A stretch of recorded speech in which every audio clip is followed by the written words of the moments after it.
Baik, sekarang mari sama-sama kita saksikan video cara penggunaan kaedah PECNOM untuk menyelesaikan operasi tolak dengan mengumpul semula.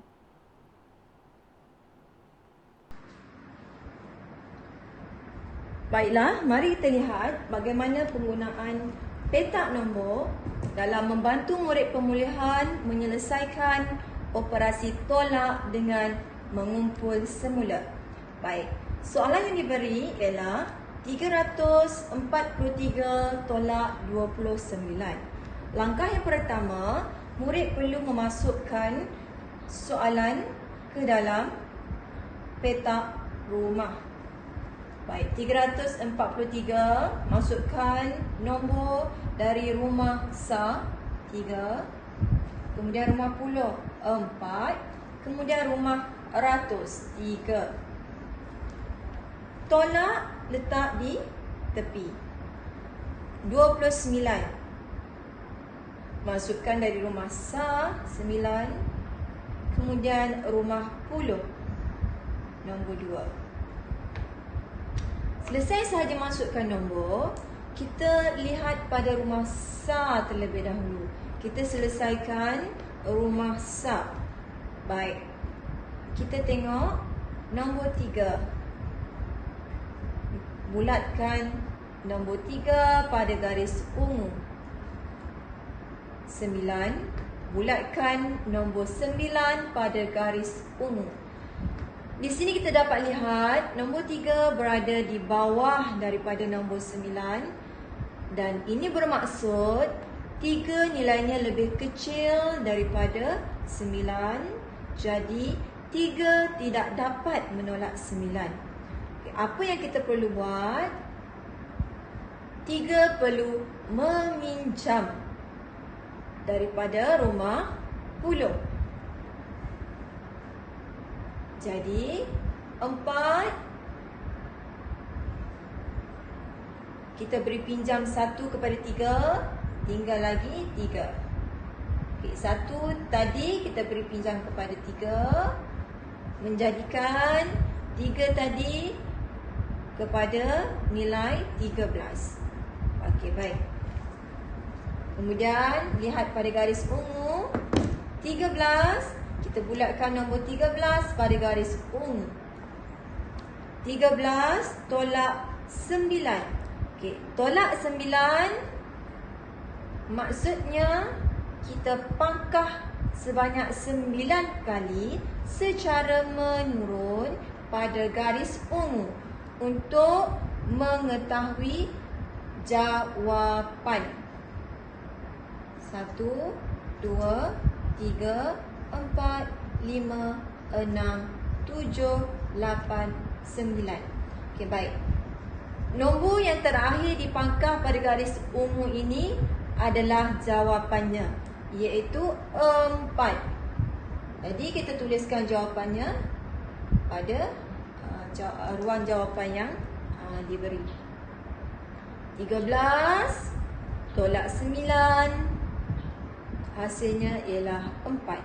Selesai pada rumah Sa, kita pergi pula pada rumah Puluh.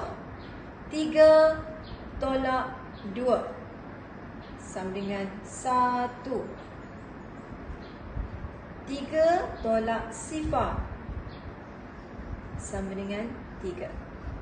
Baik, untuk rumah Puluh dan juga rumah Ratus, kita tidak menggunakan garis ungu kerana tolak pada rumah Puluh dan Ratus hanya melibatkan hanya dalam lingkungan 10. Jadi tidak melibatkan pengumpulan semula. Jadi boleh tolak seperti biasalah. Dan murid memang tiada masalah untuk menolak dalam lingkungan 10 yang tidak melibatkan pengumpulan semula. Jadi jawapannya ialah 314.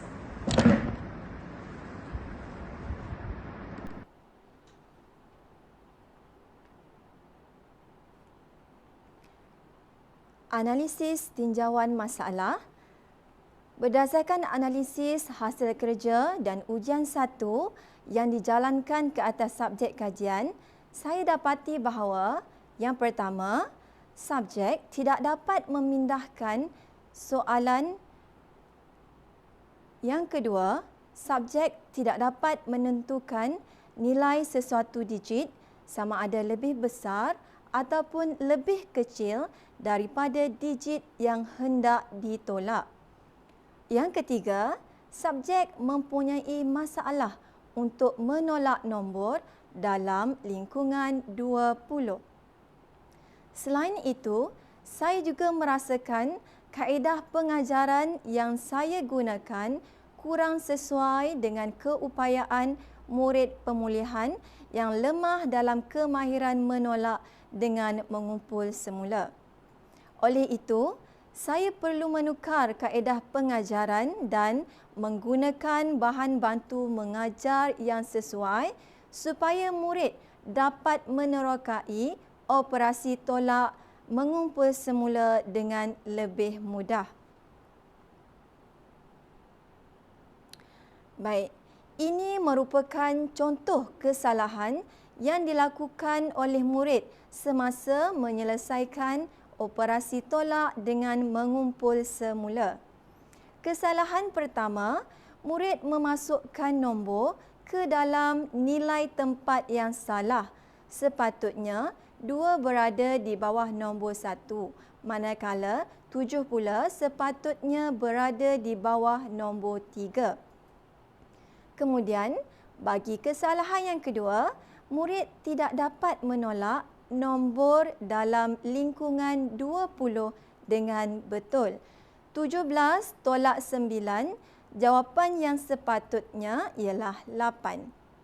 Seterusnya, kesalahan yang ketiga ialah murid menolak dari bawah ke atas iaitu 7 tolak 4.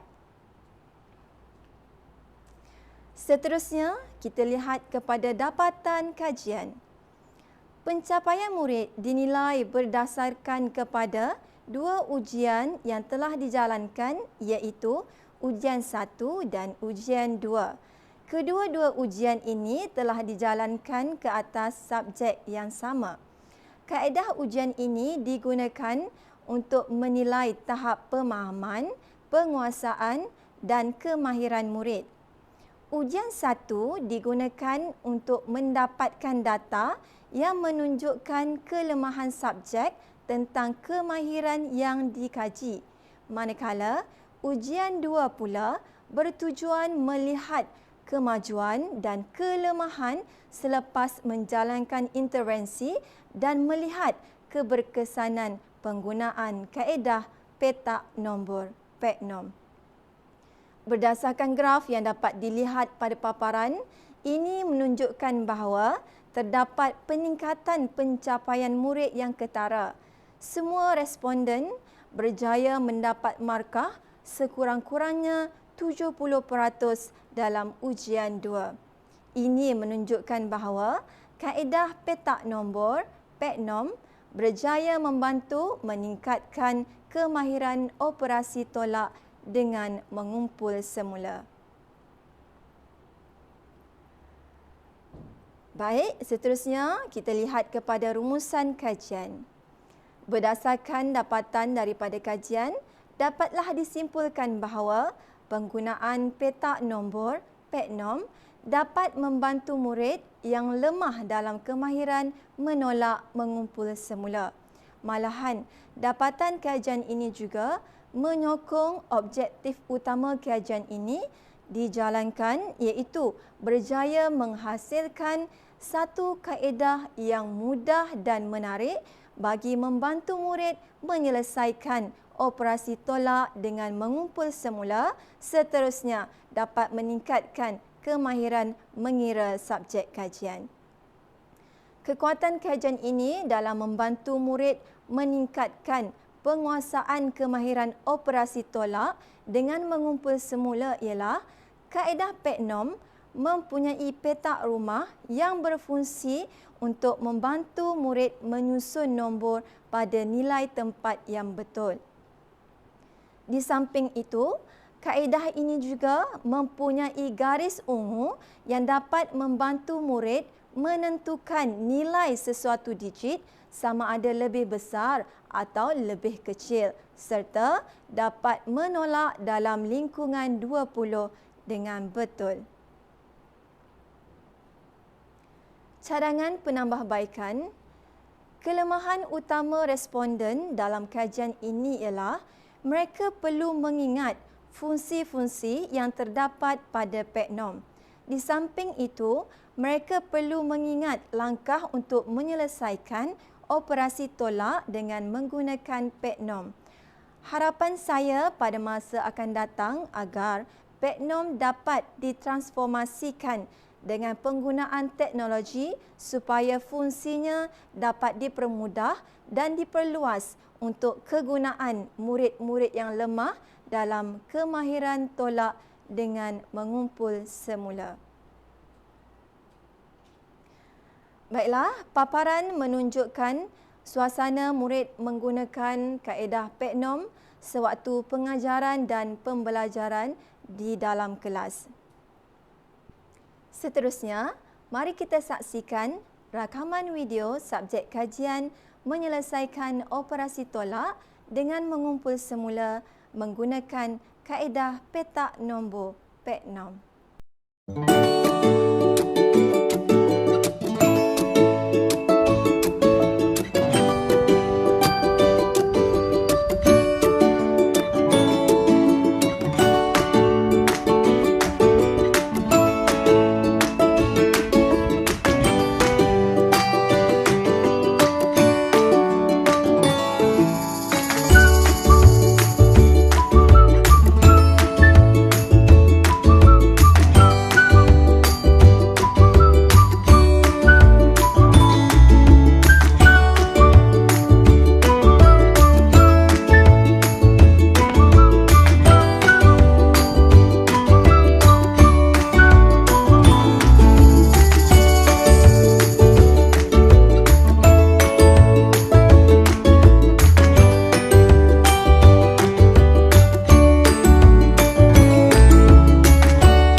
Sekian sahaja daripada saya untuk perkongsian pada kali ini. Percayalah, usaha hari ini akan membuahkan hasil di masa hadapan. Kita jumpa lagi pada video yang seterusnya. Sekian, terima kasih.